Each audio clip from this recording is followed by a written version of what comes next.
চোখ রাখবো পরের খবরে। শেখ শাহজাহান হাজিরা এড়ালেন 24 দিন, এখনো কিন্তু অধরা শাহজাহান। তাকে কিন্তু নোটিশ দেওয়া হয়েছিল, আমরা দেখেছি তার বাড়িতে যখন ম্যারাথন তল্লাশি হয় তার বাড়ি সিল করে দেওয়ার পাশাপাশি ইডি আধিকারিকরা তারা কিন্তু নোটিশ দিয়ে দেন যে তাকে আজ সকাল 11টায় 29 তারিখ সকাল 11টায় সিজিও কমপ্লেক্সে হাজিরা দিতে হবে। হাজিরার নির্দেশ থাকা সত্ত্বেও হাজিরা এড়ালেন শেখ শাহজাহান।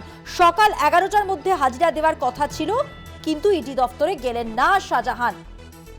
দেবপম সরকার আমাদের প্রতিনিধি আরো বিস্তারিত জানাবেন। দেবপম, 24 দিন পেরিয়ে গেছে, একেবারে বেপাত্তা শাহজাহান। এদিকে আমরা অডিও বার্তা পাচ্ছি, তার আইনজীবী মারফত তিনি কথা বলছেন, তার বার্তা পৌঁছে দিচ্ছেন। কিছুদিন আগেই 26শে জানুয়ারি সোশ্যাল মিডিয়ায় তিনি প্রজাতন্ত্র দিবসের শুভেচ্ছাও জানান, তার ছবিও পোস্ট করা হয়।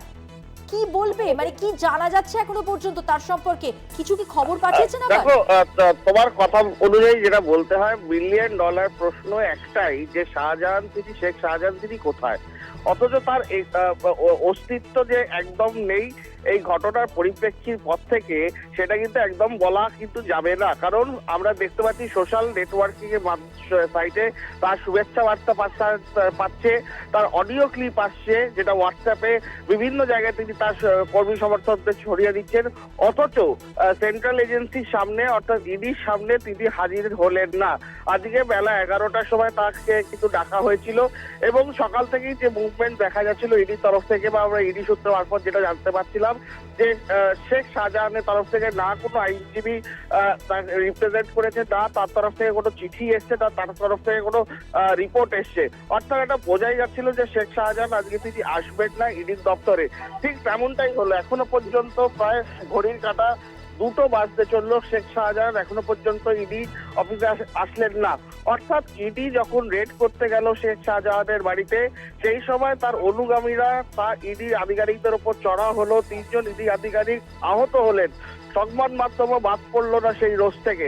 পাশাপাশি তারপরেই কিন্তু আমরা দেখলাম শেখ শাহজাহান তিনি অডিওর মাধ্যমে, একটি ভয়েস মেসেজের মাধ্যমে তার কর্মী সমর্থকদের উদ্দেশ্যে বার্তা দিতে, এবং তারপরে তিনি বিভিন্ন সোশ্যাল মিডিয়া প্ল্যাটফর্মে তিনি বার্তা দিচ্ছেন। কিন্তু আমরা দেখেছি এর আগে অতীতে যে কলকাতা পুলিশের ডিজি রাজীব কুমার তিনি বলেছেন যে ব্যবস্থা দেওয়া হবে।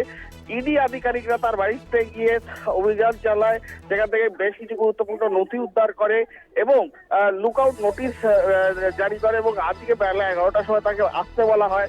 কিন্তু সব শেষে যেটা বলা যায় যে আইনকে কার্যত বুড়ো আঙুল দেখিয়ে শাহজাহান আজকে এলেন না ইডির দপ্তরে।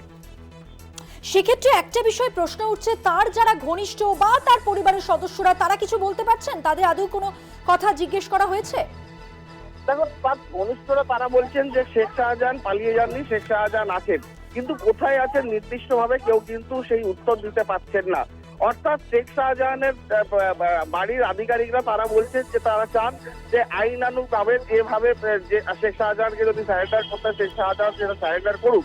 কিন্তু কার্যত দেখা যাচ্ছে শেখ শাহজাহান কার্যত বুড়ো আঙুল দেখিয়ে সবার সামনে থেকে মেঘের অদৃশ্যে লুকিয়ে আছে, কিন্তু তাকে কিন্তু খুঁজে পাচ্ছেন না। অথচ তার উপস্থিতি যে আছে, যে একদম তিনি যে কোথাও ভ্যানিশ হয়ে যাননি, সেটা কিন্তু পরিষ্কার, কিন্তু তার উপস্থিতি দেখতে পাওয়া যাচ্ছে না এখনো পর্যন্ত।